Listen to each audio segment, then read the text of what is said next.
அன்பின் வணக்கம். தேன்கூடு வழங்கும் லியோ டால்ஸ்டாய் எழுதிய போரும் வாழ்வும் ஆடியோ புத்தகம். மொழிபெயர்ப்பு TS சொக்கலிங்கம். போரும் வாழ்வும் பகுதி 1, புத்தகம் 3. வாசிப்பவர் ரே விஜயலட்சுமி. அத்தியாயம் 18. நேசப்படைகளின் தோல்வி. பிராட்ஜன் என்ற கிராமத்திற்கு பக்கத்தில் குட்டுஜோவையும் சக்கரவர்த்தியையும் பார்க்கும்படி ரஸ்டோவுக்கு உத்தரவு. ஆனால் அவர்களோ அல்லது வேறு எந்த கமாண்டரோ அங்கே காணப்படவில்லை. பற்பல விதமான நிலைகுலைந்த துருப்புகளே காணப்பட்டன. இந்த கூட்டத்தை கடந்து போவதற்கு தமது களைப்படைந்த குதிரையை அவர் முடுக்கினார். ஆனால் அவர் மேலும் மேலும் போக போக இன்னும் அதிகமான நிலைகுலைந்த கூட்டத்தை அவர் கண்டார். அவர் வெளியேறி வந்து சேர்ந்த ரஸ்தாவில் பலவிதமான வண்டிகளையும் பல பிரிவுகளையும் சேர்ந்த ருஷ்ய ஆஸ்திரிய துருப்புகளையும் சிலர் காயமடைந்தும் சிலர் காயமடையாமலும் கண்டார். பிரெஞ்சு பீரங்கி படைகள் பிராட்ஜன் உச்சியிலிருந்து போட்டு வந்த பீரங்கி குண்டுகளால் இந்த கூட்டம் கலகலத்து குழப்பம் அடைந்து போயிருந்தது. சக்கரவர்த்தி எங்கே, குட்டுஜோவ் எங்கே என்று அங்கே போய்க் கொண்டிருந்தவர்களில் யார் யாரை கேட்க முடியுமோ அவர்களை எல்லாம் கேட்டார். ஆனால் ஒருவரிடம் இருந்தும் அவருக்கு பதில் கிடைக்கவில்லை. கடைசியாக ஒரு சிப்பாயின் காலரை பிடித்து இழுத்து பதில் சொல்லும்படி கட்டாயப்படுத்தினார். ஏ சகோதரரே, அவர்கள் எல்லாரும் வெகு நேரத்திற்கு முன்பாகவே கம்பி நீட்டி விட்டார்கள் என்று அந்த சிப்பாய் சொல்லி எதற்காகவோ சிரித்து கொண்டு தம்முடைய உடம்பை குலுக்கி அவரிடமிருந்து விடுபட்டான். அந்த சிப்பாய் குடித்திருந்த மாதிரி தோன்றியது. ஆகவே அவனை விட்டுவிட்டார். ஒரு முக்கியமான அதிகாரியின் குதிரைக்காரன் மாதிரி தோன்றிய ஒருவனை ரஸ்டோவ் நிறுத்தி கேள்வி கேட்க ஆரம்பித்தார். அதே ரஸ்தாவில் சுமார் 1 மணி நேரத்திற்கு முன்பாக ஜார் சக்கரவர்த்தி தமது வண்டியில் முழு வேகத்தோடு போய்க் கொண்டிருந்ததாகவும் அவர் அபாயகரமாக காயமடைந்திருந்ததாகவும் அவன் சொன்னான். அம்மாதிரி இருக்க முடியாது, அது வேறு யாராவது ஒருவராயிருக்கலாம் என்றார் ரஸ்டோவ். ஆனால் அந்த மனிதன் ஒரு கேலி புன்சிரிப்பு கொண்டு தன்னம்பிக்கையோடு சொல்லியதாவது, நானே அவரை பார்த்தேன். பீட்டர்ஸ்பர்க்கில் நான் அவரை பல தடவை பார்த்திருக்கபடியால் அவரை பார்த்தவுடன் எனக்கு அடையாளம் தெரியும். நான் உம்மை பார்க்கிற மாதிரியே அவரையும் பார்த்தேன். அவர் முகம் வெளிரி போய் வண்டியில் உட்கார்ந்திருந்தார். அந்த வண்டியில் கட்டப்பட்டிருந்த 4 கருப்பு குதிரைகளையும் அவர்கள் எம்மாதிரி விரட்டினார்கள் தெரியுமா? கடகடவென்று சப்தம் போட்டுக்கொண்டு அந்த வண்டி ஓடியது. அந்த வண்டியை ஓட்டிய இலியா இவானோவிச் என்ற சாரதியையும் சக்கரவர்த்தியின் குதிரைகளையும் எனக்கு நன்றாக அடையாளம் தெரியும். சக்கரவர்த்தி குதிரைகளை இலியா இவானோவிச்சை தவிர வேறு ஒருவரும் ஓட்டுவார் என்று நான் நினைக்கவில்லை. அந்த குதிரையை விட்டுவிட்டு ரஸ்டோவ் தமது குதிரையில் ஏறப்போகும் சமயத்தில் ஒரு காயமடைந்த அதிகாரி அவ்வழியாக போனார். அவர் ரஸ்டோவை பார்த்து, உமக்கு யார் வேண்டும்? சேனாதிபதியா? அவர் ஒரு பீரங்கி குண்டால் கொல்லப்பட்டார். எங்களுடைய பட்டாளத்தின் முன்பாக அவர் மார்பில் அந்த குண்டு தாக்கியது என்றார். இல்லை இல்லை, கொல்லப்படவில்லை, காயமடைந்தார் என்று மற்றொரு அதிகாரி அவரை திருத்தினார். யார், குட்டுஜோவா என்று கேட்டார் ரஸ்டோவ். குட்டுஜோவில்லை, வேறு யாரோ ஒருவர். யாராயிருந்தால் என்ன, உயிரோடு தப்பியவர்கள் சொற்ப பேர்தான். அந்த வழியே நீர் போம். அந்த கிராமத்திற்கு போனால் அங்கே எல்லா கமாண்டர்களும் இருக்கிறார்கள் என்றார் அந்த அதிகாரி. ஆஸ்ஜராடெக் என்ற அந்த கிராமத்தை சுட்டி காட்டிவிட்டு அவர் மேலும் நடந்து போனார். ஏன் போகிறோம், யாரிடம் போகிறோம் என்பதை அறியாமலேயே ரஸ்டோவ் மெதுவாக சவாரி செய்து கொண்டு போனார். சக்கரவர்த்தி காயமடைந்து விட்டார். யுத்தமும் தோல்வியில் முடிந்தது. அதை பற்றி இப்போது சந்தேகப்படுவது முடியாத காரியம். தமக்கு காட்டப்பட்ட திசையை நோக்கி ரஸ்டோவ் சவாரி போனார். அந்த திசையில் மாதா கோயில்களின் கோபுரங்கள் தெரிந்தன. எதற்காக அவசரப்பட வேண்டும்? இப்போது ஜாரிடமோ குட்டுஜோவிடமோ அவர்கள் காயம் படாமலிருந்தாலும் உயிரோடு இருந்தாலும் சொல்ல வேண்டியது என்ன இருக்கிறது? மேன்மை தங்கியவரே, இந்த பாதை வழியாக போம். அந்த பாதை வழியாக போனால் நீர் உடனே கொல்லப்படுவீர். உம்மை அவர்கள் கொன்று விடுவார்கள் என்று ஒரு சிப்பாய் கத்தினான். ஓ, நீ என்ன பேசிக் கொண்டிருக்கிறாய்? அவரை எங்கே போச் சொல்கிறாய்? அந்த வழிதான் சுருக்கமான வழி என்று மற்றவன் சொன்னான். ரஸ்டோவ் யோசித்தார். அவரை கொன்று விடுவார்கள் என்று சொல்லிய பாதை வழியாகவே அவர் போய்க் கொண்டிருந்தார். இப்போது எல்லாம் ஒன்றுதான். சக்கரவர்த்தி காயமடைந்த பின்பு என்னை நான் காப்பாற்றிக் கொள்ள முயற்சி செய்ய வேண்டுமா என்று நினைத்தார். பிராட்ஜனிலிருந்து தப்பி ஓடிய போது மிக அதிகமான பேர் கொல்லப்பட்ட அந்த இடத்திற்கு சவாரி போனார். இன்னமும் பிரெஞ்சுக்காரர்கள் அந்த இடத்தை ஆக்கிரமித்துக் கொள்ளவில்லை. காயமடையாதவர்கள் சொற்ப காயமடைந்தவர்களுமாக ருஷ்யர்கள் அதை விட்டு போய் ரொம்ப நேரம் ஆயிற்று. அந்த வயல் முழுவதிலும் நன்றாய் உழுத நிலத்தில் உரத்தை குவித்து வைத்திருப்பதை போல ஒரு ஜோடி ஏக்கருக்கு 10-15 பேர் வீதம் மாண்டவர்கள் மற்றும் காயம்பட்டவர்கள் கிடந்தார்கள். அவர்களுடைய பரிதாபகரமான முனங்கல்களும் கதறல்களும் கேட்டுக்கொண்டிருந்தன. சில சமயம் அவர்கள் பாசாங்கு செய்தார்கள் அல்லது அம்மாதிரி ரஸ்டோவுக்கு தோன்றியது. இந்த கஷ்டங்களை எல்லாம் பார்க்காமல் தப்புவதற்கு அவர் தமது குதிரையை தட்டிவிட்டார். அவர் தமது குதிரையை தட்டிவிட்டது தம்முடைய உயிரை காப்பாற்றுவதற்காக அல்ல. இந்த துரதிர்ஷ்டத்தின் கஷ்டங்களை பார்த்து சகித்து கொள்வதற்கு வேண்டிய பலம் தம்மிடம் இல்லாததால் குதிரையை தட்டிவிட்டார். அந்த வயலில் காயம்பட்டவர்களும் இறந்தவர்களும் சிதறி கிடந்தார்கள். பிரெஞ்சுக்காரர்கள் சுடுவதை நிறுத்தியிருந்தார்கள். ஏனெனில் அங்கே சுடப்படுவதற்கு யாரும் இல்லை. இந்த காப்பாளர் குதிரை மீது வருவதை பார்த்ததும் அவர் மீது பீரங்கியை திருப்பி அவர்கள் பல குண்டுகளை சுட்டார்கள். இந்த குண்டுகளின் பயங்கரமான சப்தங்களும் தம்மை சுற்றி காணப்படும் பிணக்காட்சியும் ரஸ்டோவின் மனதில் ஒன்று சேர்ந்து ஒரு பயத்தை உண்டு பண்ணியது. அச்சமயம் அவருடைய தாயார் எழுதிய கடைசி கடிதம் அவருக்கு ஞாபகத்திற்கு வந்தது. இம்மாதிரி குண்டுகள் என்னை பார்த்து வந்து கொண்டிருக்கும் போது இந்த வயலில் நான் நிற்பதை என் தாயார் பார்த்தாள். அவள் என்ன மாதிரி பயமடைவாள் என்று அவர் நினைத்தார். ஆஸ்ஜராடெக் என்ற கிராமத்தில்தான் யுத்த களத்திலிருந்து திரும்பிய ருஷ்ய துருப்புகள் கூடியிருந்தார்கள். இன்னமும் அவர்கள் கொஞ்சம் குழப்பத்தில் இருந்த போதிலும் அவர்களுடைய நிலைகுலைந்த தன்மை குறைந்திருந்தது. பிரெஞ்சுக்காரர்களின் பீரங்கியின் குண்டுகள் அந்த இடத்தை வந்தடைய முடியாது. துப்பாக்கி சப்தங்கள் எங்கோ தூரமாக கேட்டுக்கொண்டிருந்தன. இங்கே யுத்தம் தோற்றுவிட்டது என்பதை ஒவ்வொருவரும் தெளிவாக பார்த்து கொண்டும் சொல்லிக் கொண்டும் இருந்தார்கள். சக்கரவர்த்தியோ குட்டுஜோவோ எங்கே இருக்கிறார்கள் என்பதை அங்கிருந்த ஒருவராவது ரஸ்டோவுக்கு சொல்ல முடியவில்லை. சக்கரவர்த்தி காயமடைந்தார் என்று கேள்விப்பட்ட செய்தி உண்மைதான் என்று சிலர் சொன்னார்கள். அப்படி அல்ல என்று வேறு சிலர் சொன்னார்கள். மேலும் சக்கரவர்த்தியின் வண்டி அந்த யுத்த களத்திலிருந்து வேகமாக ஓடியதால் அம்மாதிரி வதந்தி ஏற்பட்டிருக்கலாம் என்றும், உண்மை என்னவென்றால் வெளிரிய யுத்த களத்தை விட்டு 4 கால் பாய்ச்சலில் தப்பி பீதியடைந்த ஆபர் ஆப் மார்ஷல் கோமகன் டால்ஸ்டாய் சக்கரவர்த்தியின் உடைகளை அணிந்து கொண்டு மற்ற பரிவாரங்களோடு அந்த சக்கரவர்த்தியின் வண்டியில் ஓடினார் என்பதே ஆகும் என்றும் அவர்கள் சொன்னார்கள். யாரோ தலைமை காரியாலயத்திலிருந்து வந்த ஒருவர் அந்த கிராமத்தின் இடப்பக்கத்தில் இருப்பதாக ஓர் அதிகாரி ரஸ்டோவிடம் சொன்னார்.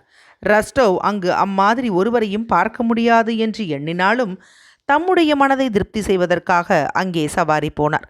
2 மைல்கள் அவர் கடந்தார். ருஷ்ய துருப்புகள் கடைசியாக கூடியிருந்த இடத்தையும் அவர் கடந்தார். அங்கே ஒரு வீட்டின் தோட்டத்திற்கு பக்கத்தில் உள்ள ஒரு பள்ளத்தை பார்த்து 2 குதிரை வீரர்கள் நின்று கொண்டிருந்தார்கள். ஒருவருடைய தொப்பியில் ரஸ்டோவுக்கு பழக்கமான வெள்ளை தோகை காணப்பட்டது. இன்னொருவர் ஓர் அழகான பழுப்பு நிற குதிரையில் அமர்ந்து கொண்டிருந்தார். அவரையும் எங்கேயோ முன்பு பார்த்ததாக ரஸ்டோவ் நினைத்தார். அவர் அந்த பள்ளம் வரையில் குதிரையில் போய் அங்கே தம்முடைய தார்ச்சக்கரத்தால் குதிரையை அழுத்தவே அது அந்த பள்ளத்தை தாண்டியது. அது தாண்டிய போது அந்த பள்ளத்தின் ஓரம் இருந்த மண் சிறிது சரிந்தது.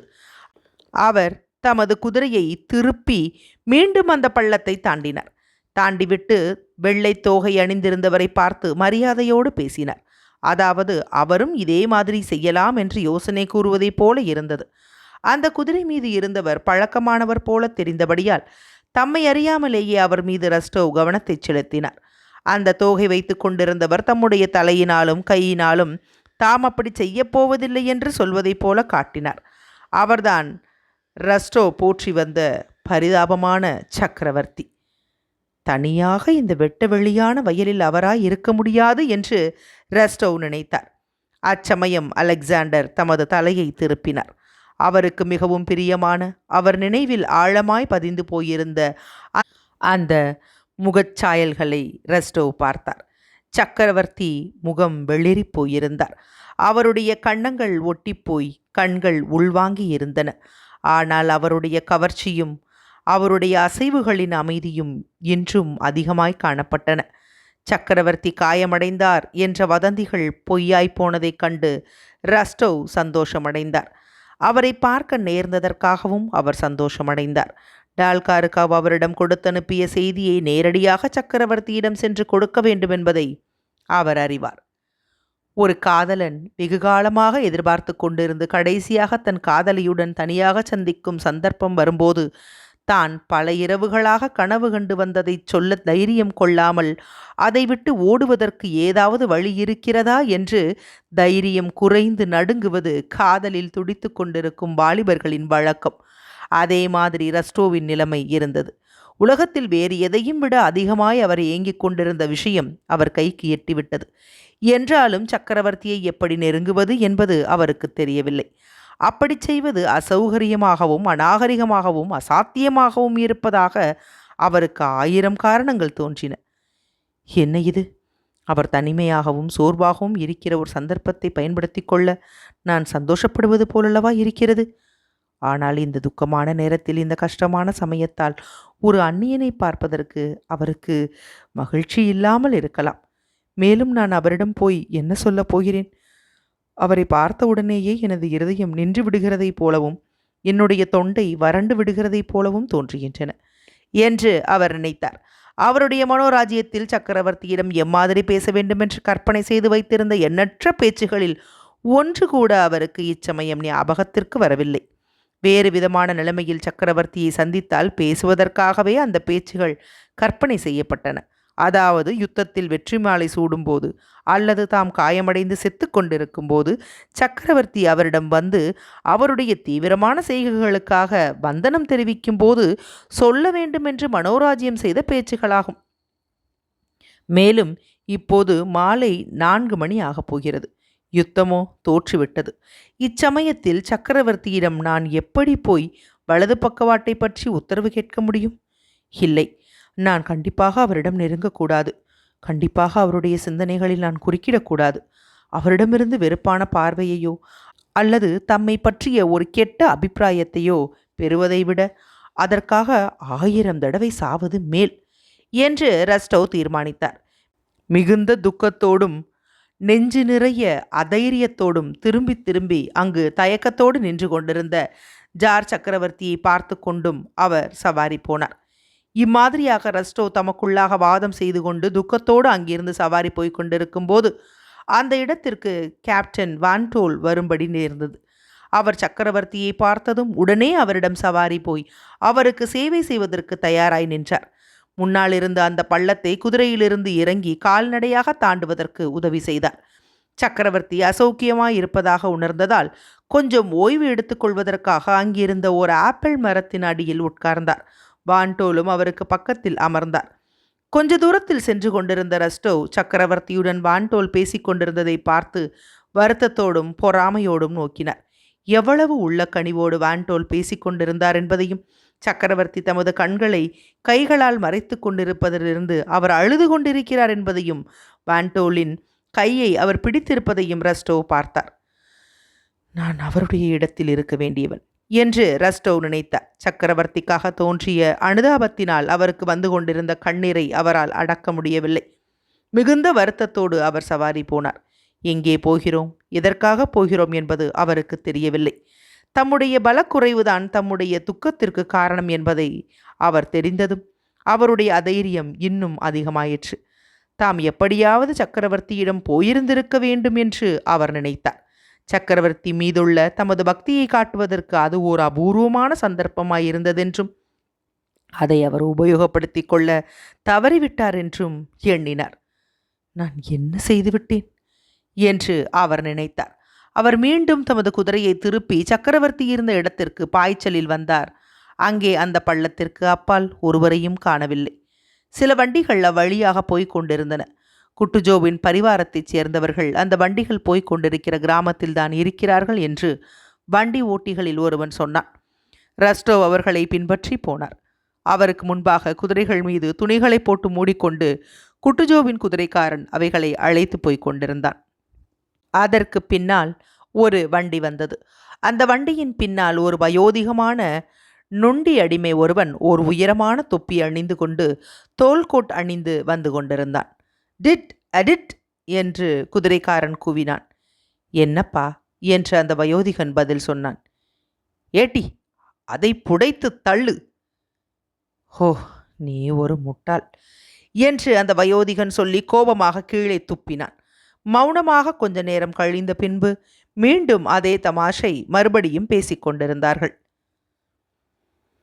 மாலை 5 மணிக்குள்ளாக எல்லா போர் முனைகளிலும் யுத்தத்தில் தோல்வி ஏற்பட்டது. 100 பீரங்கிகளுக்கு மேலாக பிரெஞ்சுக்காரர்களின் கைக்கு போய்விட்டன. பிரிஜ்பிஜவ்ஸ்கி என்பவரும் அவருடைய படைகளும் தங்கள் ஆயுதங்களை கீழே வைத்து விட்டார்கள். மற்ற படைகள் தங்கள் வீரர்களில் பாதி பேர்களை இழந்த பின்பு அலங்கோலமான நிலைமையில் குழப்பமான கூட்டங்களாக திரும்பி வந்து கொண்டிருந்தார்கள். லாங்கரன், டாக்டுராவ் ஆகியோர்களின் படைகளில் மிஞ்சி இருந்தவர்கள் ஆகஸ்ட் என்ற கிராமத்திற்கு பக்கத்தில் உள்ள குளங்களின் கரைகளையும் அணைகளையும் சுற்றி கூட்டமாய் நின்று கொண்டிருந்தார்கள்.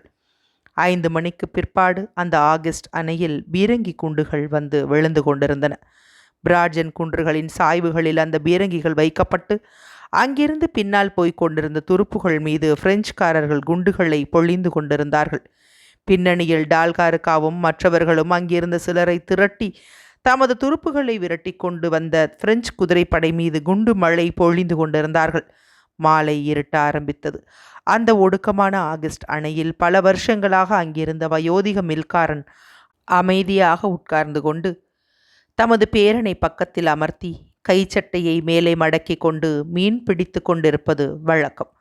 அந்த கரை வழியாக மொரேவியர்கள் தங்களுடைய சுருக்கமான தொப்பிகளை அணிந்து நீல நிற சட்டைகளை அணிந்து தங்கள் 2 குதிரை வண்டிகளில் கோதுமையையும் கோதுமை மாவையும் ஏற்றிப்போய் வந்து கொண்டிருப்பது வழக்கம். இப்போது அந்த ஒடுக்கமான அணை மீது சாமான் வண்டிகளுக்கும் பீரங்கிகளுக்கும் மத்தியில் அந்த குதிரை குளம்படிகளுக்கும் வண்டிகளின் சக்கரங்களுக்கும் இடையில் அமுங்கிவிடக்கூடாதே என்ற பயத்தோடு ஒருவரை ஒருவர் நெருக்கி கொண்டு கீழே கிடந்த காயமடைந்தவர்களையும் செத்து கொண்டிருந்தவர்களையும் மிதித்து தள்ளி கொண்டு போய்க் கொண்டிருந்தார்கள். 10 வினாடிகளுக்கு ஒரு பீரங்கி குண்டு வீதம் அங்கிருந்த காற்றை அழுத்தி கொண்டு பறக்கவோ அல்லது வெடிக்கவோ செய்து கொண்டிருந்தது. அது விழுந்த இடத்தில் கூட்டமாயிருந்த அந்த சிப்பாய்களில் பலர் கொல்லப்பட்டும் இரத்தம் சிந்தியும் காணப்பட்டார்கள். டோலகாவ் இப்போது ஓர் அதிகாரியாயிருந்தார். அவர் தமது காயம்பட்ட கையோடு அந்த பட்டாளத்தின் கமாண்டர் குதிரை மீது ஏறி வர அவருடனும் அந்த பட்டாளத்தைச் சேர்ந்த இன்னும் 10 பேருடனும் நடந்து வந்து கொண்டிருந்தார்.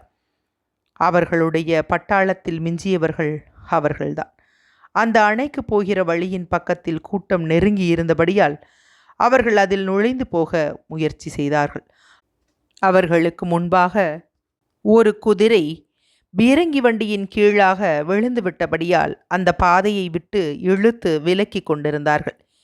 இச்சமயம் ஒரு பீரங்கி குண்டு அவர்களுக்கு பின்னால் வந்து விழுந்து ஒருவரை கொன்றது. மீண்டும் முன்னால் ஒரு குண்டு விழுந்து டோலகாவின் உடம்பெல்லாம் ரத்தம் தெறிக்கும்படி செய்தது. கூட்டம் வேறு வழியின்றி முன்னால் முண்டியடித்து கொண்டு ஒருவரை ஒருவர் தள்ளிக்கொண்டு சில அடிகள் போவதும் மீண்டும் நிற்பதுமாயிருந்தது. ஒரு 100 கஜங்கள் நகர்ந்து விட்டால் போதும், அப்புறம் நமக்கு ஆபத்தில்லை. இங்கேயே இன்னும் 2 நிமிஷங்கள் நின்று கொண்டிருந்தால் போதும், நிச்சயம் சாவுதான் என்று ஒவ்வொருவரும் நினைத்தார்கள். அந்த கூட்டத்தின் மத்தியில் இருந்த டோலகாவ் அந்த அணையின் ஓரத்திற்கு முண்டி அடித்து கொண்டு போனார். போகிற வழியில் 2 சிப்பாய்களை தள்ளிவிட்டு அந்த மில் குளத்தின் மேலுள்ள வழுவழுப்பான பனிக்கட்டி மீது ஓடினார். இந்த பக்கம் திரும்புங்கள் என்று அவர் கத்திவிட்டு அங்கிருந்த பனிக்கட்டி மீது குதித்தார். அவர் குதித்த வேகத்தில் அந்த பனிக்கட்டி கொஞ்சம் நொறுங்கியது. இந்த பக்கம் திரும்புங்கள் என்று துப்பாக்கிகளோடு இருந்தவர்களிடம் மீண்டும் கத்தினார். அது தாங்கிக் கொள்ளும். அந்த குளத்தை மூடியிருந்த பனிக்கட்டி அவரை தாங்கியது. ஆனால் அது ஆடி நொறுங்கியது. அந்த பனிக்கட்டி பீரங்கியையோ அல்லது ஒரு கூட்டத்தையோ தாங்க முடியாது என்பது மட்டுமல்ல, வெகு சீக்கிரத்தில் இவருடைய பளுவை அது தாங்க முடியாமல் போய்விடலாம். அங்கு நின்றவர்கள் அவரை பார்த்து அந்த கரையிலேயே ஒருவரை ஒருவர் நெருக்கினார்களே ஒழிய பனிக்கட்டி தளத்தில் இறங்குவதற்கு துணியவில்லை. குதிரை மீதிருந்த அந்த ஜெனரல் அந்த அணையின் தலைப்பில் நின்று கொண்டு தமது கையை உயர்த்தி டோலகாவிடம் ஏதோ சொல்வதற்காக வாயை திறந்தார். திடீரென்று ஒரு பீரங்கி குண்டு அந்த கூட்டத்தின் மேலாக மிகவும் தனிவாக பறந்து வந்தபடியால் எல்லோரும் கீழே குனிந்தார்கள். ஆனால் யார் மீதோ பாய்ந்த சப்தம் கேட்டதும் அந்த ஜெனரல் குதிரை மீதிருந்து விழுந்து இரத்த வெள்ளத்தில் மூழ்கினார். அவரை ஒருவரும் திரும்பி பார்க்கவோ அல்லது அவரை தாங்கி தூக்கவோ நினைக்கவில்லை. பனிக்கட்டி தளத்தின் மீது இறங்குங்கள், பனிக்கட்டி தளத்தின் மீது வாருங்கள், போய்கொண்டிருங்கள், இங்கே இங்கே திரும்புங்கள், உங்களுக்கு காது கேட்கிறதா? மேலும் போங்கள் என்று பலவிதமான குரல்கள் அந்த ஜெனரலை பீரங்கி கொண்டு தாக்கிய பின்பு திடீரென்று கூச்சலிட்டன. எதற்காக கத்துகிறோம், ஏன் கத்துகிறோம் என்பதை கூட அறியாமல் அந்த வீரர்கள் கத்திக் கொண்டிருந்தார்கள்.